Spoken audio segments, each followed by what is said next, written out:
Are you an adventurer looking to take your hunt to the next level? Then you're in the right place. Welcome to East Meets West Hunt with your host, Bo Martonic.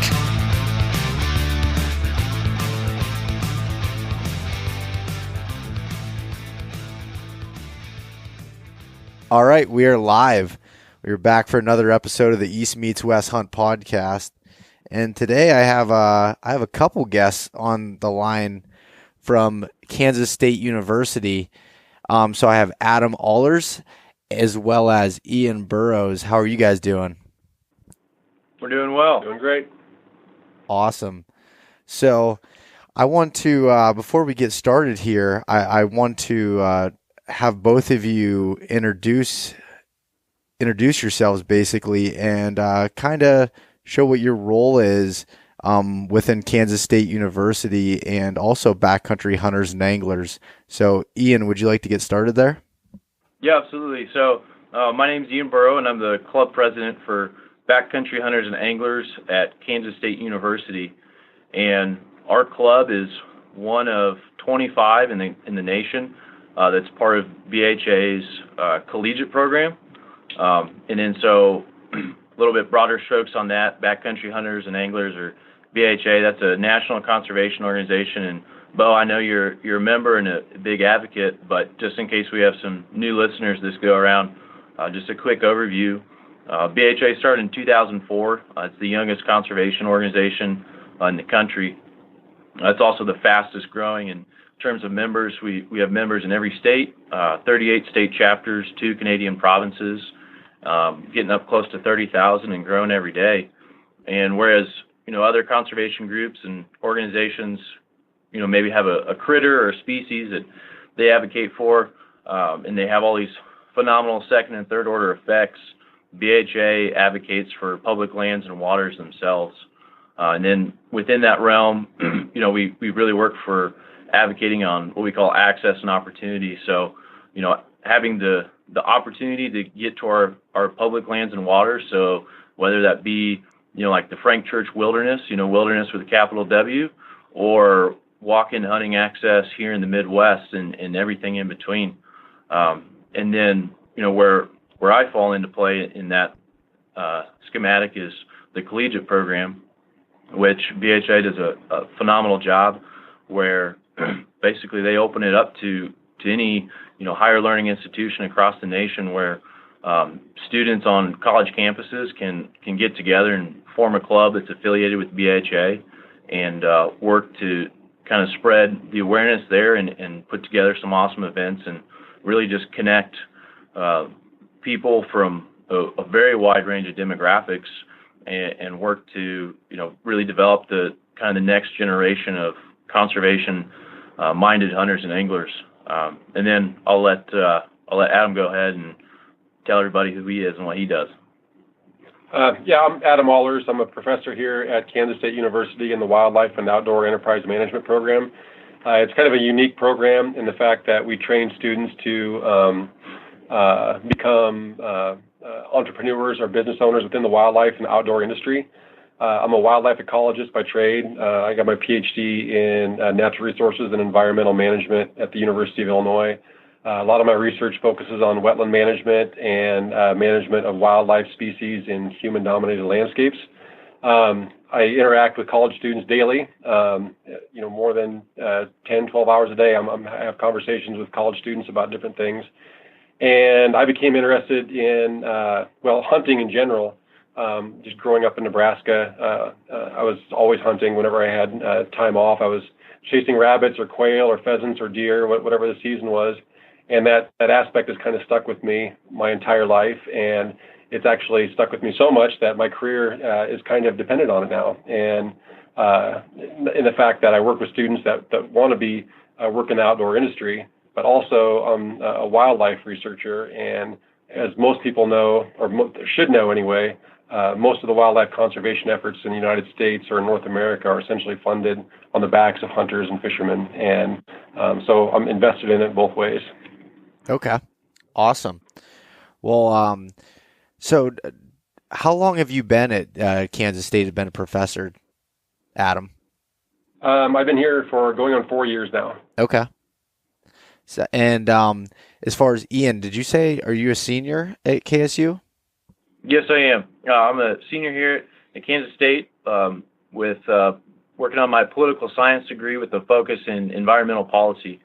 And that's my degree is what kind of drew me to starting this club here at Kansas State and taking the next step with my involvement with BHA is I'm very passionate about, what I'll call our natural heritage and all these different ways that we can recreate. And whereas I don't necessarily have the science background that someone like Adam has and his students have, I have the passion to still be involved, more so maybe from a advocacy standpoint. And that's really my goal here is to work with these students on campus and work with the faculty like Adam and of course everyone in the community and just really start doing the most I can to I can't research necessarily. I shouldn't say can't, but that's not going to be my forte. But I have a voice that I can use, and I want to do everything I can to ensure that we're able to carry on all these things that we're so passionate about.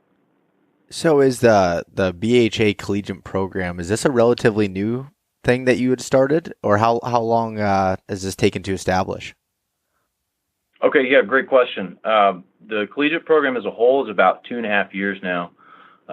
They started at the University of Montana, and it just really blossomed across the country. I mean, we have clubs all the way from coast to coast. I mean, believe it or not, there's one at University of Massachusetts in Boston, which just like Boston or just like here, you say the word backcountry, and we all have our own, conceptualization of that word and what that entails. But that doesn't necessarily tie you to, you don't have to be standing in the Frank Church or on a mountaintop somewhere. Wilderness it means something a little bit different to each and every one of us. And so as this program grows, it's growing exponentially.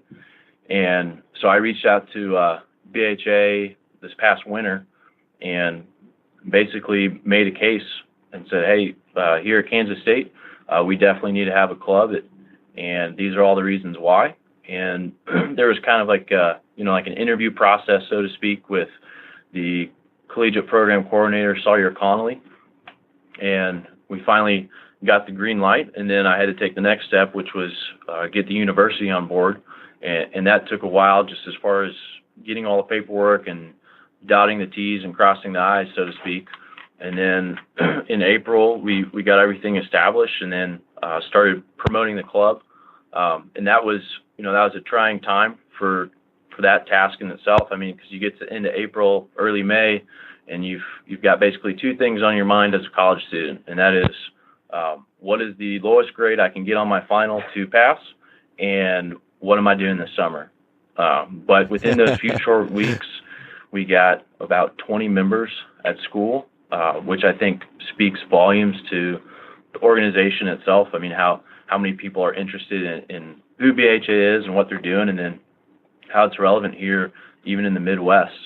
And we're growing and connecting with people all over the state. I travel from basically border to border, meeting with people who are trying to get more involved with BHA and more involved with our club. And it's been incredible to see, because we look at, working with local businesses and then in various organizations. I mean, we've already developed a formal and professional relationships with the city of Manhattan, which is Manhattan, Kansas, is where Kansas State's located, as well as with the Kansas Department of Wildlife, Parks and Tourism, and a few of the parks in the area, and lots of businesses.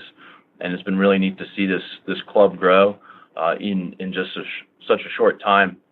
You go to approach someone in any realm of nonprofit or student club, and there's lots of friction points there, but they see a group of young individuals who want to make a difference in the world and are really passionate about what they're doing, and people are just so excited to be a part of it and move forward. So we're growing quick, and we're starting to make some things happen here, and it's really, really exciting.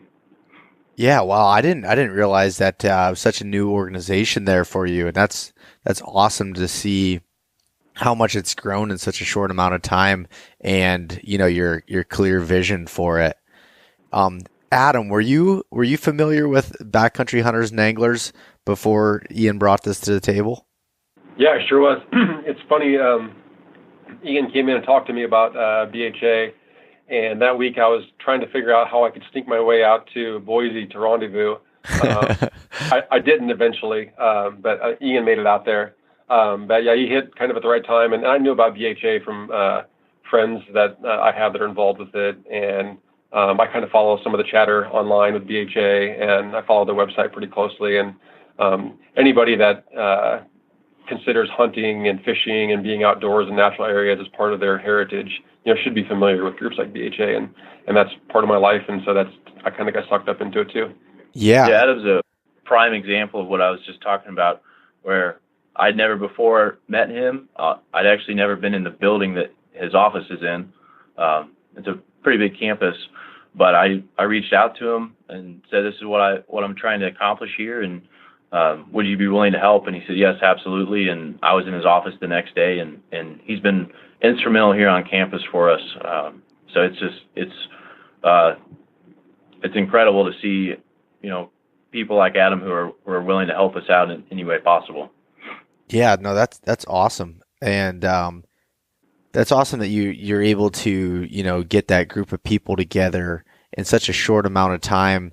I mean, I know it's probably seemed long for you with the process of going through getting approved and everything, but BHA is growing at such a rapid level, or rapid pace. I mean, when I remember when I joined Pennsylvania's chapter, it was in 2016. I was on my way to Colorado for my first elk hunt, and my brother was driving. It was like 3:00 in the morning somewhere. Who knows? We might have been in. I think we were in Missouri at the time on Interstate 80 or Interstate 70. Sorry. And heading west, and next thing you know, I heard a podcast and it talked about backcountry hunters and anglers, and I started listening. I'm like, that's something that would be, that sounds like I could get behind. And I started looking on my phone and researching it and everything else. And next thing you knew, I joined right there while I was in the passenger seat of the truck, and then my brother joined when it was my turn to drive. And I think we were in the first 30 members or so in Pennsylvania, and now I can't remember what the number's at now, but it's somewhere around 800, I think. And just a short 2 years later, which is unbelievable, how fast that the organization is growing across the United States. Your willingness to help with the club. So was it just because of what you saw BHA doing, or was it more of you wanted to get involved some of these students with hunting, as far as the recruitment standpoint? What was kind of your motive to want to help out Ian in this organization? Well, Ian has been more instrumental in building this club than I have, to be frank. I have to teach courses and do research during the semesters and in the summer, and Ian's been doing all the legwork on this, so he should get most of the credit for that. I become interested in the club for a couple of reasons. One is I believe in public lands, and I think that everybody should have the opportunity to be in areas where there's public lands where they can take advantage, either fishing or hunting or hiking or whatever they want to do. And that's where the draw to BHA was for me. And most of the folks I've interacted with, including Ian, that are heavily involved in BHA are kind of the same mind frame I am with a lot of things as it relates to hunting and fishing and just being able to have the opportunity to do that. And so that's where I like to become involved within BHA. Okay. So Ian, so turn it over to you there. As far as your club's success with kind of engaging the campus and community in the state, what do you think has led to that? Why do you think everyone is so motivated to help out, especially in the younger generation of hunters and anglers? Great question, and I have a great answer for you. So there's a couple things to that, and I think big piece of it, and it's not just our club, right? It's clubs all over the country, and then the organization as a whole is how broad of a demographic that BHA's advocacy reaches. So if we look at like the Land and Water Conservation Fund this year, where every county and then the entire nation has benefited from, and we look at the Farm Bill, which definitely impacts us here in Kansas. These pieces of legislation that BHA is very involved with, regardless of if you're a traditional bow hunter that only eats wild game and lives in a small teepee on the top of a mountain, or you're a soccer mom, it impacts you in one way or another. And we have just to give you a snippet of that demographic. If you look at the officer board for our club, right? So I'm a political science major, and I love to hunt. Then our vice president is a veterinary medicine student from a ranching background who's never hunted before, but he was drawn to BHA because of all the things involved with being able to graze cattle on federal and public lands. And he's going on his first hunt this fall. We look at our club treasurer, and he loves to hike and backpack, and he's a computer science major. But again, he's never hunted before, and he's going to go hunting for the first time this fall. Our secretary is one of Adam's students in the wildlife and outdoor enterprise management, and she's probably the only one of us that has a degree that makes sense on the surface.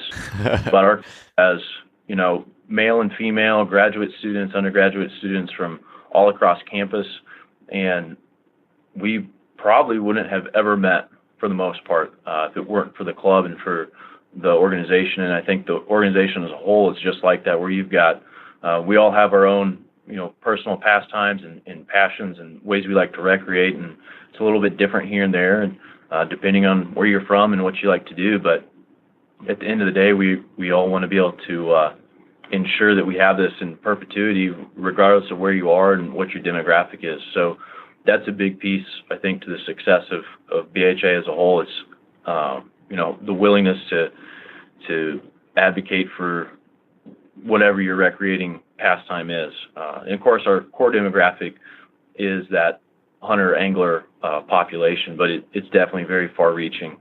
And then from there, as far as the college club itself, if you look at a college student, just like anyone else, we've got a lot going on, right? So you're coming to college, maybe you're going to class, maybe you're doing homework, you're definitely trying to find a significant other of some kind.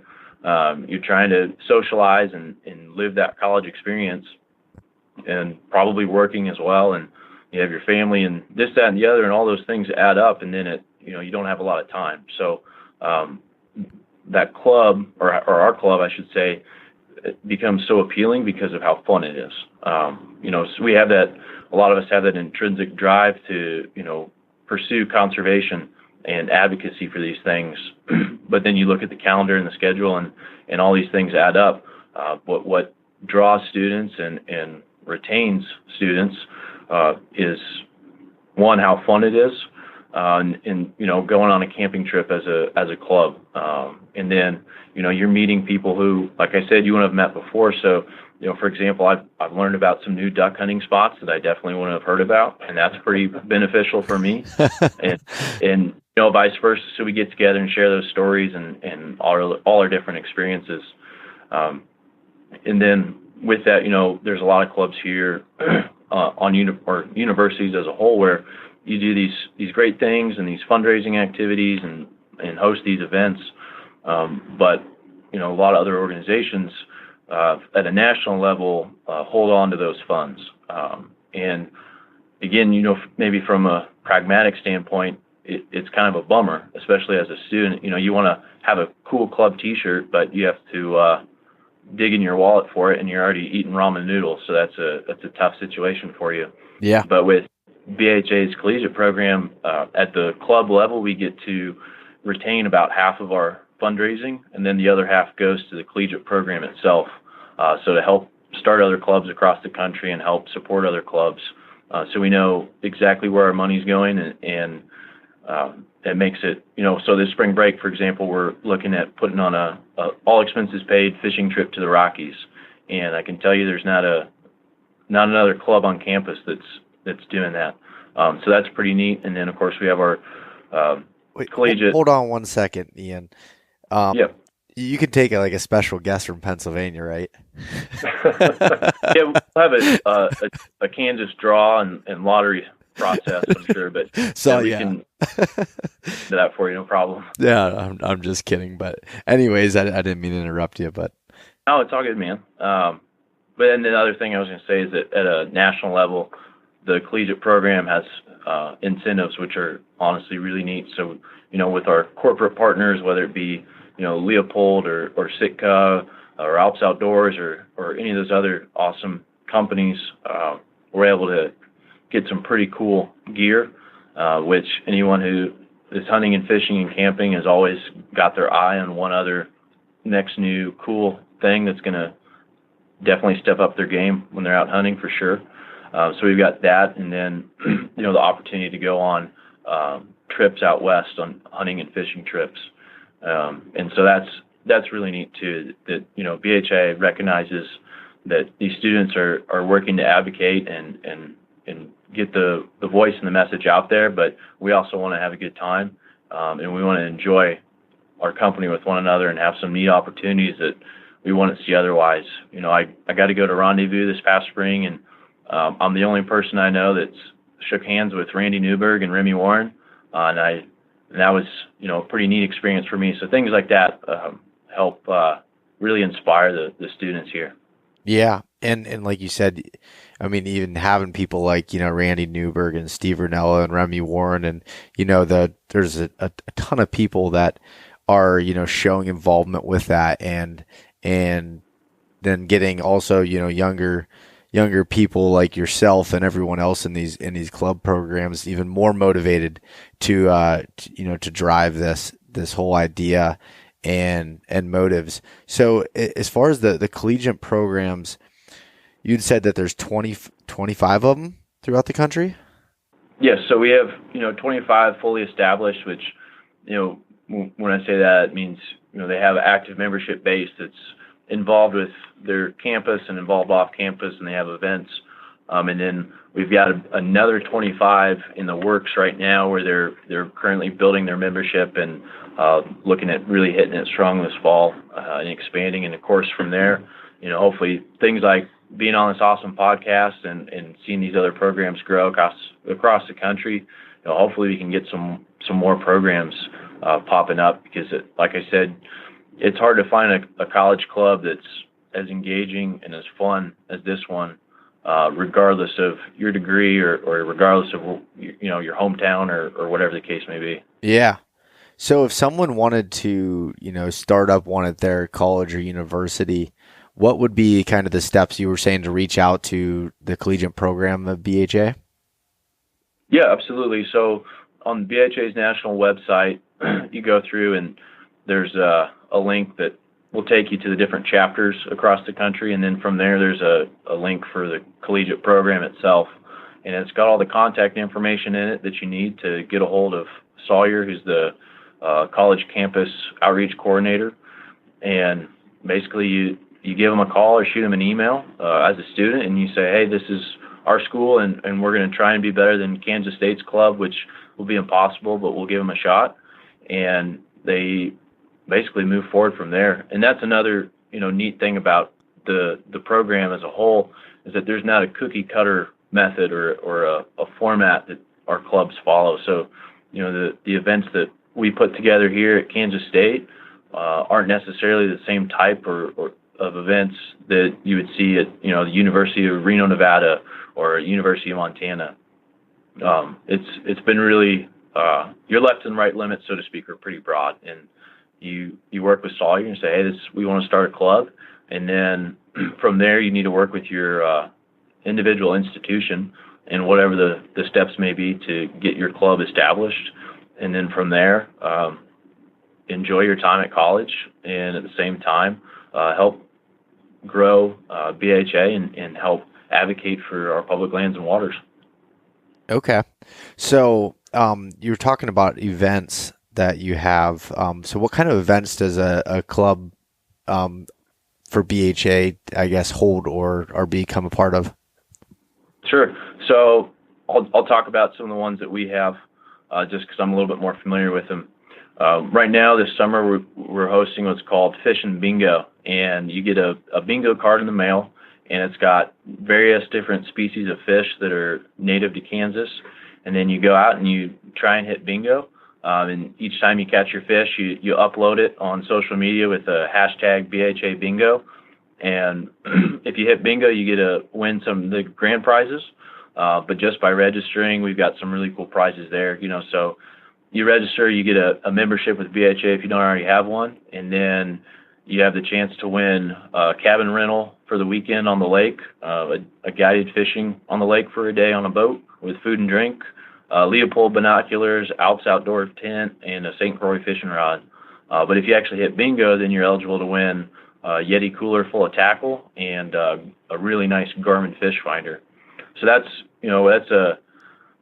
something we had this summer that we tried to facilitate where, students are back home and they're working their summer jobs. So we tried to put something together where students and just all residents of Kansas that hold a fishing license could do it through leisure, fishing in public waters and have the chance to win some awesome prizes.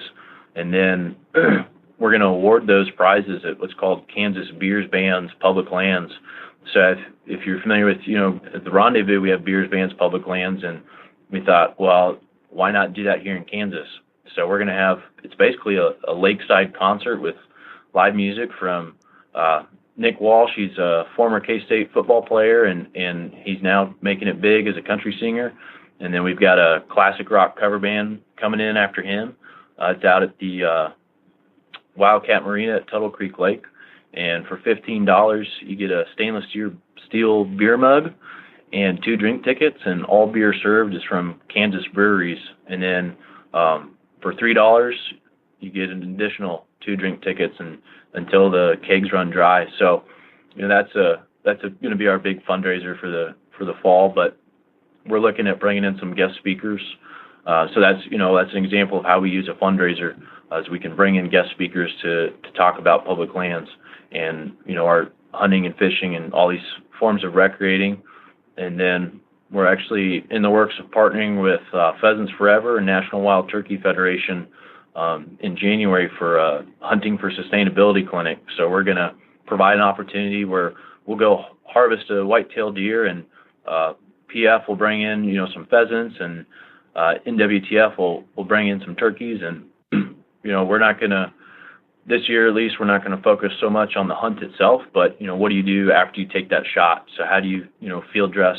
How do you skin, butcher, cook your wild game? So how do we take this process and this passion of ours from the field all the way to the table? And again, we'll have more of that awesome Kansas beer that you can't get anywhere else, because Kansas is awesome. And then we'll be looking forward to our spring break trip, and then shortly thereafter, we've already got the funds set aside to send some of our students to Rendezvous, and then we'll just keep going from there.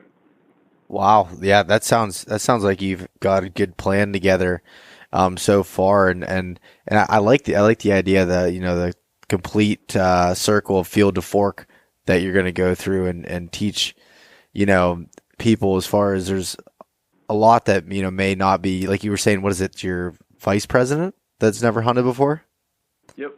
And that's an awesome way to introduce people to that whole aspect, because although it seems simple to us that have hunted forever and grown up around it, it's not so simple to anyone else when you go to explain it, what hunting is all about and the whole process that's involved in within that.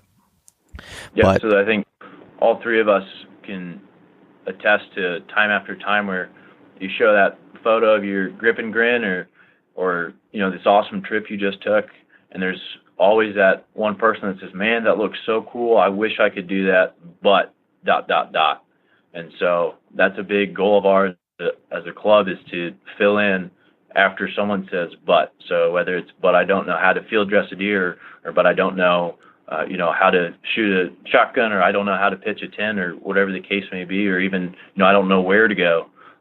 That's a big goal for us, is to help connect all those people who are interested and have that appeal to do these awesome things and help them achieve those goals.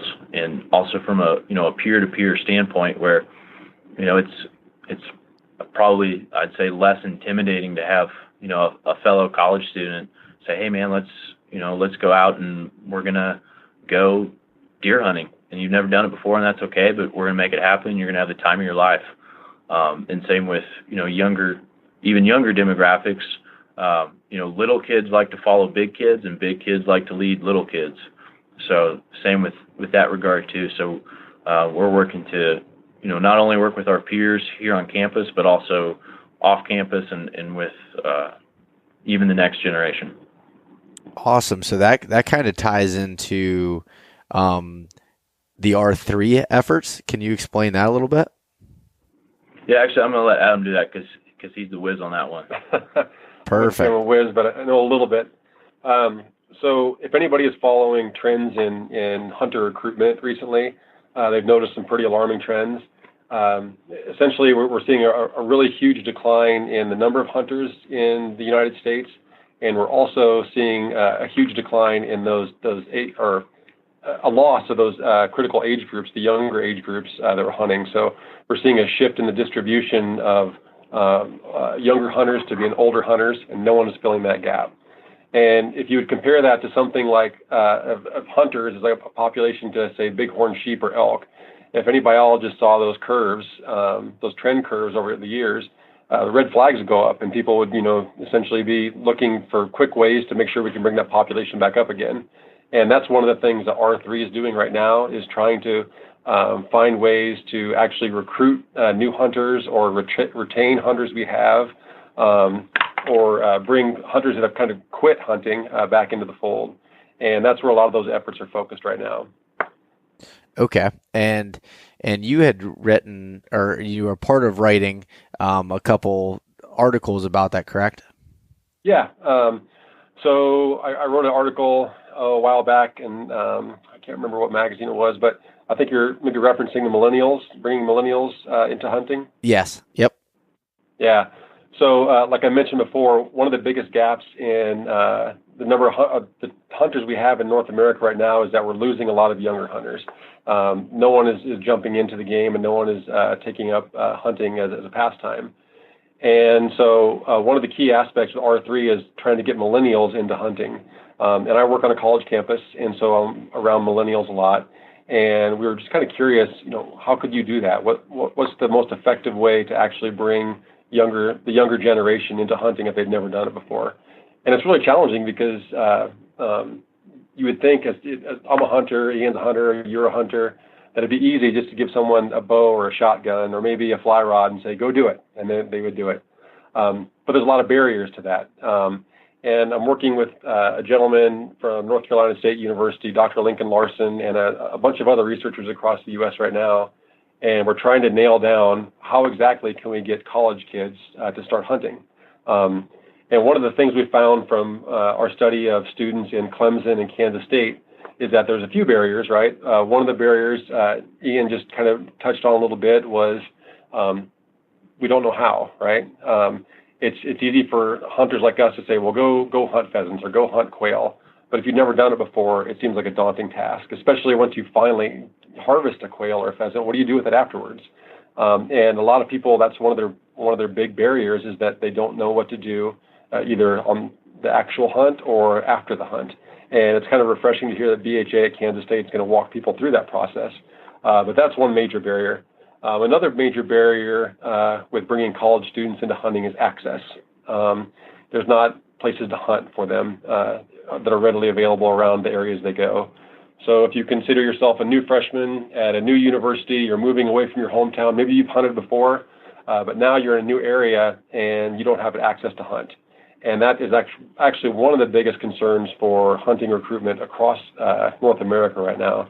And so finding ways to actually increase access to hunters is something that people are trying to work on really, really hard to see if they can change these trends in recruitment. And a guy, Eric Dinger, with Powder Hook out of Lincoln, Nebraska. Are you familiar with the Powder Hook app at all? No, I'm not. Oh, okay. Well, so Eric Dinger is this really incredible guy that started a business in Lincoln, Nebraska, just to bring people access to hunting and fishing. And so it's an app you can download on your phone, and you can find anywhere in your area that is publicly available to hunt or fish. So there's no excuse not to be able to find ways to do that. And so he's an example of someone that's actually working really, really hard at an applied effort to get people access to hunt and fish.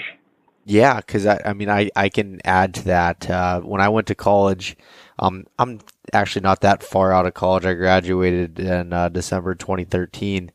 So when I went into college, I was a big hunter. Grew up hunting in north central Pennsylvania, and went to Slippery Rock University in western Pennsylvania, and it was farm country, a little bit different than I was used to, and I don't want to say I got out of hunting because I'd still go back home when I could to hunt. But like while I was at college, I didn't really do a lot of hunting for the first year or so until I started meeting, like-minded people, and ended up finding a huge group of friends that all wanted to hunt.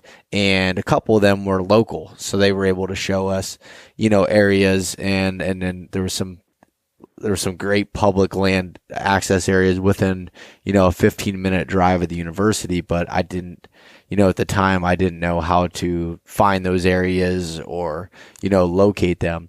So being able to have resources like this app that you're talking about, Powder Hook, as well as, different club organizations and BHA and the R3 efforts, would definitely be huge for that, because I can see how people would go off to college, and even if they were a hunter before, kind of slowly slide out of it if it's not something that's easily accessible. Because when Ian brought up a good point of saying, you're ready.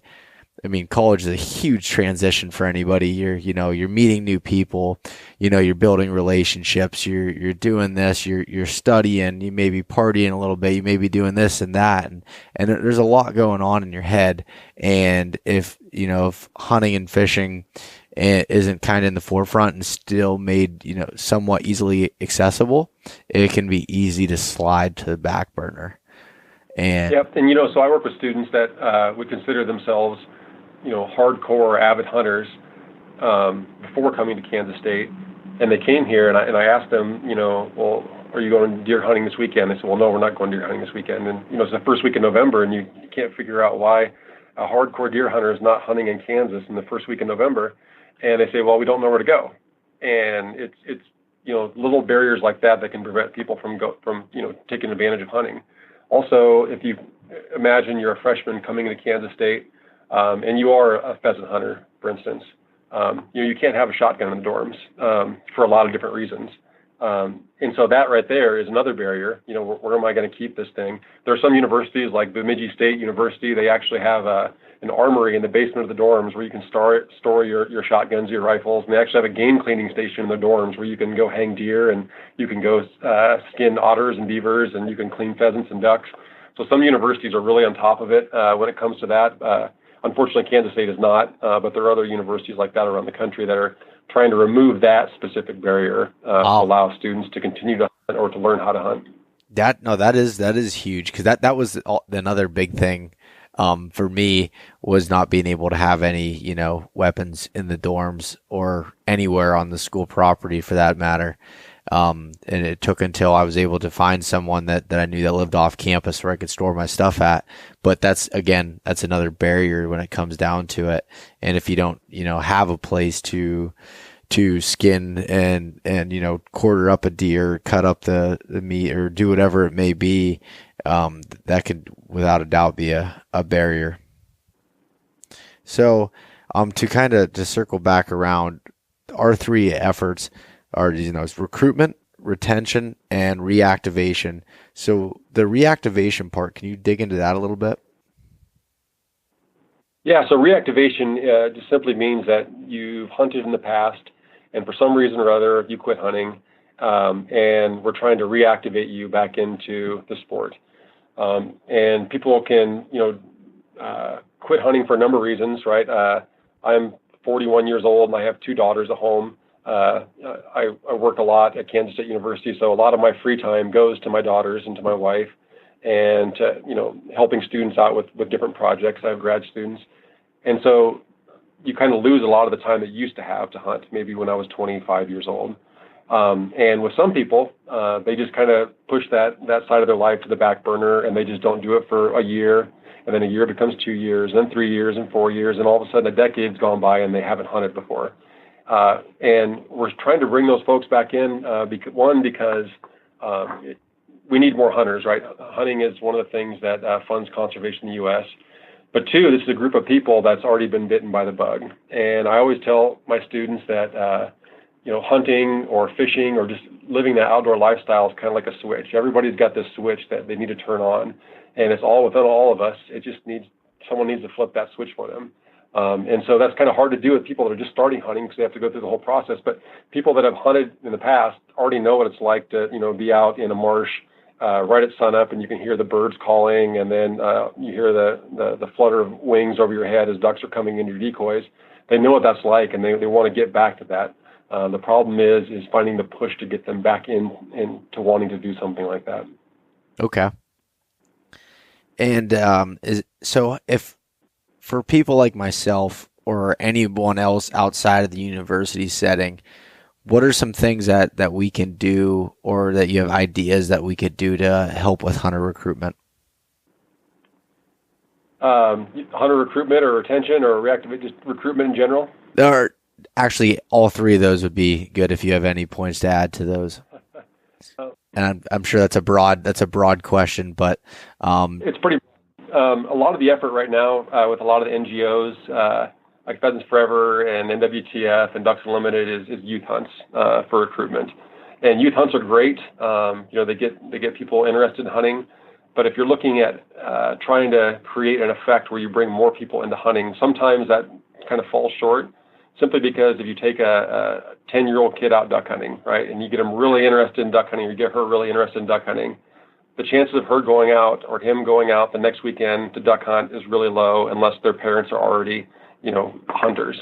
And so a lot of the effort is kind of shifting towards trying to recruit older individuals, people that actually have money to buy decoys or buy arrows, and get them interested in hunting, so that when you flip that switch on them, they're ready to take that torch and run with it themselves. They don't have to wait till they're 18 years old to actually do that. Yeah. And do you think that this movement for people wanting to know where their food comes from and everything is helping out with that? And as far as at least getting the interest, and they just need the resource to break that barrier down? It's huge, yeah. So we're kind of at a moment right now where we could actually get a lot of bang for our buck with this local food movement that's been really pushing the last 7 or 8 years. And the person I mentioned, Dr. Lincoln Larson at North Carolina State University, is working on some of that right now. What we found with college students is a lot of people are really interested in hunting, and the idea that you can get locally sourced venison or meat, it really appeals to them. It's just that everything is right there where they want to hunt. They like the aspect of hunting. They would love to have venison, but someone needs to take them, and someone needs to show them how. And they need to show them how to, after you harvest a deer, what do you do with it? Right? How do you process a deer? How do you quarter a deer out? And those are the things that are really, really important. That maybe not a lot of attention has been paid to in the past, but we're realizing that has to be a part of any type of curriculum or any type of recruitment effort right now, because that's one of the biggest limiting factors. Okay. Awesome. As far as I'm sorry, go ahead. No, go ahead. I say every year in my classes, I always, at the end of the semester, we always have, like, for instance, I teach a waterfowl wetland management course. And, there are a lot of students in my classes that have never waterfowl hunted in my life. And I consider myself a waterfowl hunter. That's what I dream about when I go to bed at night, is mallards cupping their wings into the decoys. But every year at the end of the semester, we always have like a duck feed at my house, where we will have harvested waterfowl, and we'll cook them up, 12, 15 different ways, and let the students try cooking different ways also. So when they actually do go hunting, they know a way to actually cook ducks besides, wrapping it in bacon and with jalapeno and throwing it on the grill. And then they actually want to go out and try it again because it tastes so great. Yeah, no, that's awesome to hear that, and it's interesting perspectives. So from where I come from in Pennsylvania, there's not a lot of waterfowl hunting. Excuse me. At least from where I'm from in North Central, it's more like the mountainous areas and big forest. And I haven't done a whole lot of waterfowl hunting, so that's interesting to me. But I hear that the people that get bit by the bug get bit hard, so I'm afraid to get into it and have another thing that I'm obsessed with. I was just telling Ian before we got on the phone I built a sneak boat last summer. Yeah, so once you get bit, it's pretty hard. And that's what I hear. I have a lot of friends that are just die hard into it, and the only thing I've ever hunted is just going goose hunting, and they said once you start duck hunting and everything else, you're just done. I have a lot of friends from the South that are so into it, and again, I'm afraid to get bit by that bug. Well, come to the Central Flyway. I'd be glad to take you out sometime. Oh, I'll have to hit you up on that because that would be amazing. But so, anyways, Ian, is there anything else that you wanted to add on the club side of things? Well, I'll just piggyback real quick on your question regarding, locally sourced organic meat. I can personally attest to 3 hunts this calendar year where I took someone who had never either gone hunting or gone hunting for that specific game, and it was a result of I fed it to them first, and they said, "This is really good. I got to go do this." And so I think it does play a huge role in that, especially when we can connect the dots there. And we have years and years of various media platforms broadcasting what hunting maybe is or what fishing maybe is or what it maybe isn't. But when you sit down at your table and share a meal with someone, followed with sharing the story on how you are able to have that meal, it's extremely impactful. And like I said, that was three individuals of varying demographics that never would have done that before. And I'll give you an example. And one of those was beaver. So I trapped beaver, and everybody, at least in my circle of family and close friends, thought I was crazy until they ate it. And now I've got a buddy who's getting amped up for beaver trapping this fall with me. So yeah, that's a pretty extreme. I'll admit that, beaver, but things like duck hunting and deer hunting and everything else in between. It's definitely a powerful tool as far as the R3 realm of the conversation goes. Yeah, and that's an interesting way of looking at it. But do you ever get any like pushback as far as if, say, you're trying to introduce someone to it and they're like, oh, they get kind of freaked out by the idea that it's wild game, or are they already past that point usually when you get them there? Well, as far as the meal or sharing a meal goes, yeah, usually I can guilt somebody into it. I mean, they've made the effort to come over to the house, and I kind of give them that look like, hey, I just cooked this. You got to at least try it.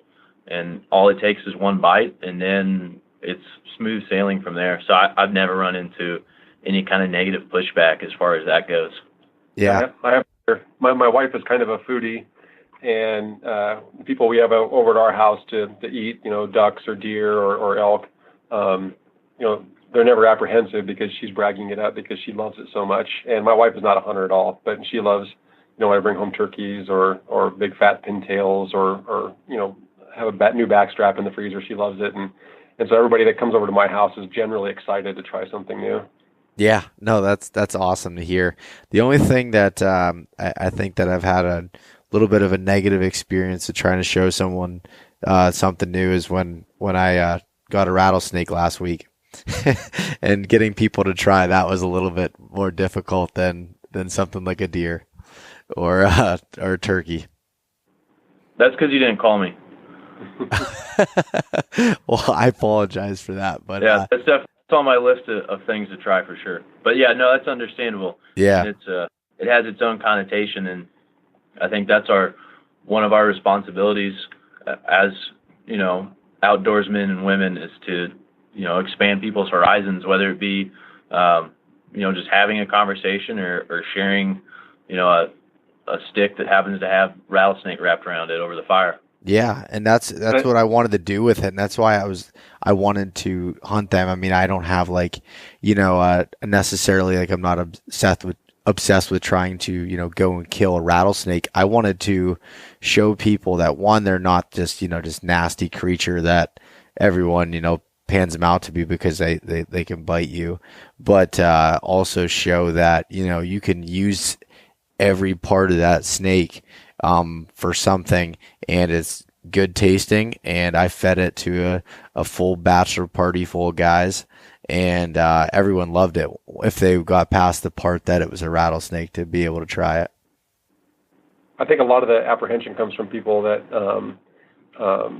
have never hunted before, and a lot of the information they have about hunting is maybe looking on social media, and they'll see friends with their hero shot of something, and that's just the only aspect of it they have. But if they understood the entire lead up to that process, right? If you think about your favorite hunts that you've had in your life, whether it be deer or ducks or turkey, it almost never comes down. You never remember, the shot, the pulling the trigger or releasing the arrow or anything like that. It's always that lead up to it, right? So, sitting in a marsh while it's freezing, just waiting for ducks to come in. They're going to come in anytime, and waiting, and just hearing the rustling of wings and seeing birds cup into the decoys, or maybe hearing a whitetail walking behind you in the leaves for half an hour before you actually see them. That's what you remember.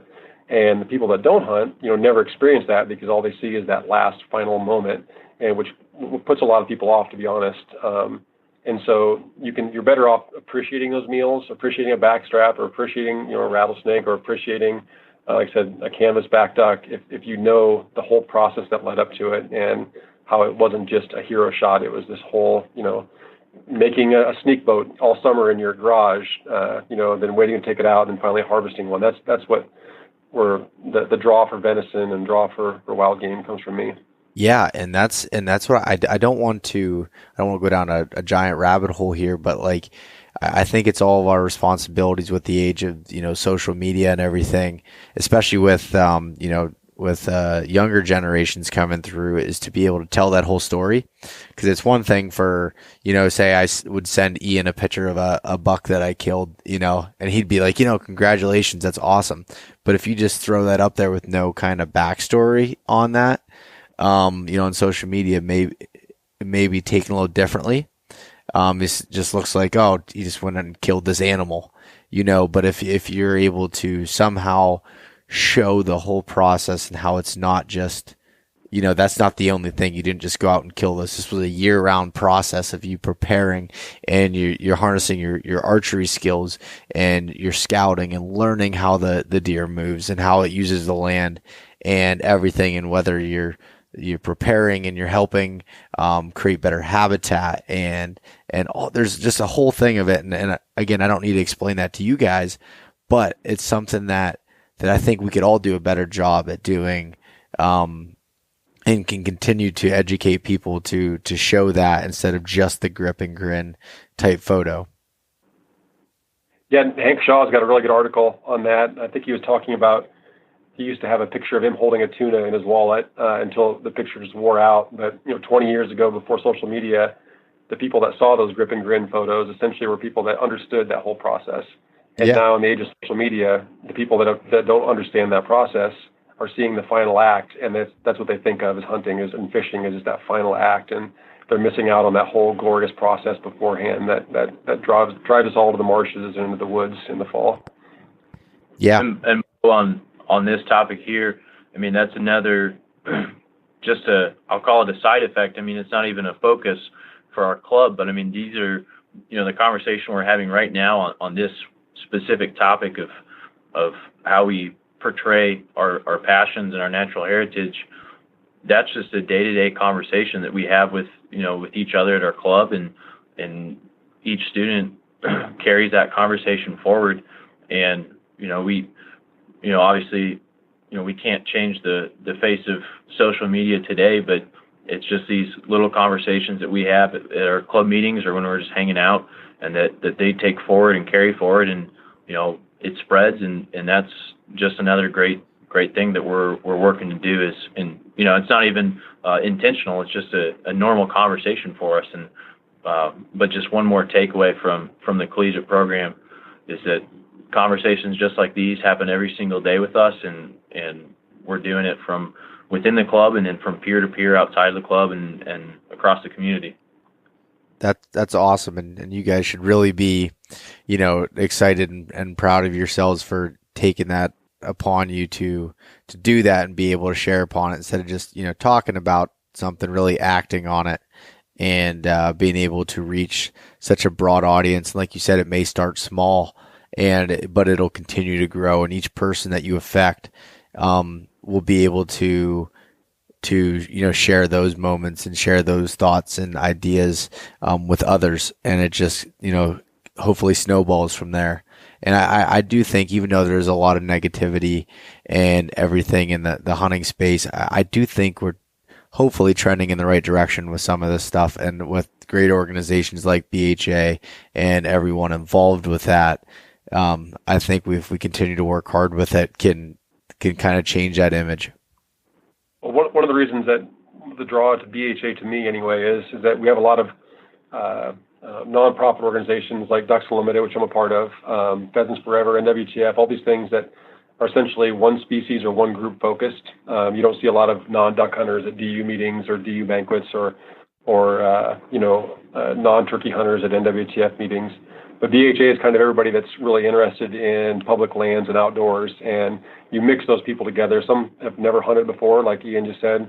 Some have never fished before. Some have never, done a lot of those things. But you bring all those people together, and you're willing to have really constructive conversations and exciting conversations about that. And it actually brings people, into the hunting community, the fishing community, or the hiking community, the whole group of people that are collectively interested in just public lands and outdoor access and things like that. Yeah, no, I completely agree with that. So do you guys have anything else that you want to add to this conversation? Do you guys? No, I'm good. I'll say, I guess, my closing thoughts being that, first and foremost, thank you so much for having us on. This Adam had talked about it a little bit earlier as far as R3 goes, and we look at the demographics and the decline in hunters and those who participate in these outdoor activities. And I think time and time again, the conversation ends in the same place, where it's, we need to incorporate a younger demographic, and, that's where we need to go. Stay tuned, and we'll touch base next week. And then the TV show ends, or the podcast ends, or the news article ends. So I'm really grateful that you gave us the opportunity to kind of pick up where that conversation tends to end in a lot of places, and, share with your listeners and everyone out there that there are groups like BHA that are working tirelessly to make that difference all across the nation. And whether or not you're a college student, of course, we've talked a lot about the college program and in our club here at Kansas State. Just to encourage all your listeners that to get involved in Backcountry Hunters and Anglers, regardless of where they are. We have members in every state, and 38 state chapters, 2 Canadian provinces, and growing. So that there's a place for you wherever you may be, regardless of what your passion is. And it's easy for us to push a lot of it in the back of our mind and not get too concerned and think about all the great times we have. But the harsh reality is that there are individuals out there at the federal level and in all these different organizations that are a threat to our opportunities to recreate. I mean, we can look at Senator Mike Lee from Utah very recently making it very clear his intent to strip away our access and our opportunity in our public lands and waters. And, whether it be as a college student with a college club, or as a academic like Adam, or a podcast host such as yourself, or honestly just any and everyone out there, we need to work together so we can and have a strong voice to ensure that we hold on to our natural heritage in perpetuity and are able to recreate for ourselves and for future generations. So I think that's probably my closing comments for you. And then I'll follow up with one last question for you, if you don't mind. After listening to your previous podcast, I thought it'd only be fair to ask you, Bo, how do you define adventure? Oh boy, you're gonna turn this around on me. So, anyways, how I define adventure is adventure is a process for me. It's not one end goal. It's a process of taking risk and going out of your comfort zone. So that's how I define my adventure, and that doesn't matter where it's at. That could be, like you said, that could be the Frank Church Wilderness, or that could be the Allegheny National Forest in Pennsylvania, or the grasslands in the Midwest, or anything. My idea of adventure is just going out of your comfort zone, taking a risk, and doing something that you believe in with that. I'll accept that answer. That works for me. Is that okay? Yeah, that'll be all right, man. All right, you're gonna air that one? Yeah. Not gonna cut me out? All right. Awesome. So, Adam, do you have any closing thoughts before I get into the question that Ian beat me to? No, I'm good. All right. So, Ian, how do you define adventure? Hey, that's a great question. I think you and I are very similar in the way that we look at things like that. I look at the different experiences and things I've pursued over the course of my lifetime so far, however short that may be, and it comes down to having that slight percentage of risk. So, it's whether it be that hunting trip or whatever the case may be, there's just that the chance of risk is what creates the adventure for me. And I think I'm a little bit of an adrenaline junkie on some things, and that's just what makes me thrive is the unknown paired with that percentage of risk and then the end goal, right? Whatever, whether it be a trophy buck type scenario or going on a deeper scuba dive than I did last time. So stuff like that. So that's adventure for me. Yeah. To sum it up. Adam, I'm going to send the question over to you. I never thought about defining adventure. I kind of had, what's that? I should have warned you. He was going to have to. I've had enough, my share of adventure in my life. I was in an airborne reconnaissance team during the invasion of Iraq. And I've been all over the world with different aspects of my life through research or other things. And so I've had a lot of adventure in my life.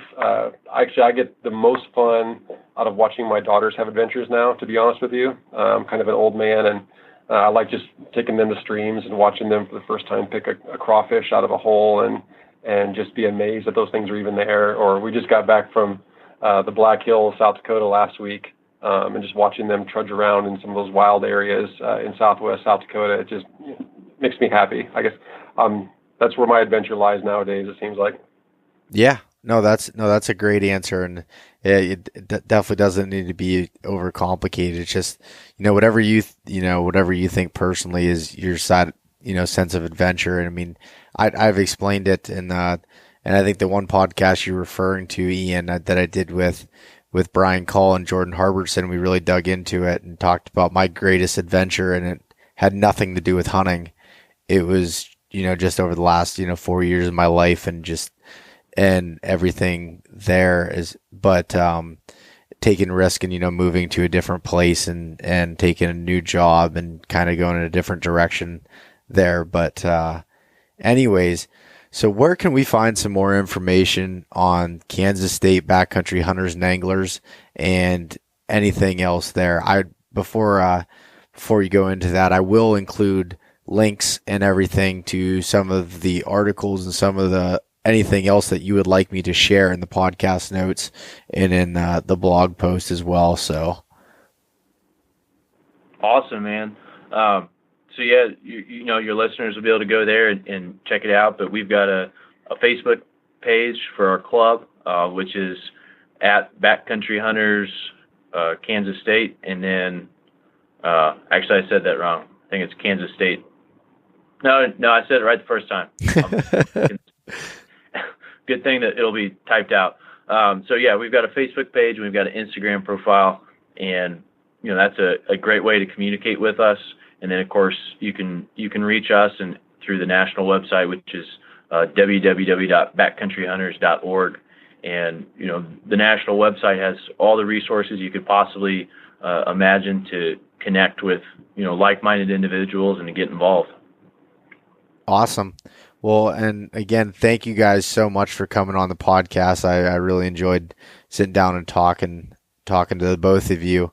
And as the club progresses and everything, I'd love to sit down and talk to you again and see some of the upcoming projects and maybe work together on some journal articles or something else. Sounds good. All right. Awesome, man. Thank you so much. All right. We'll talk to you guys soon. Thanks so much for listening to this episode of East Meets West Hunt with your host, Bo Martonic. For more great content and to stay up to date, visit eastmeetswesthunt.com, Facebook at East Meets West Outdoors, and Instagram at East Meets West Hunt. If you enjoyed today's episode, please review and subscribe, and we'll catch you next time.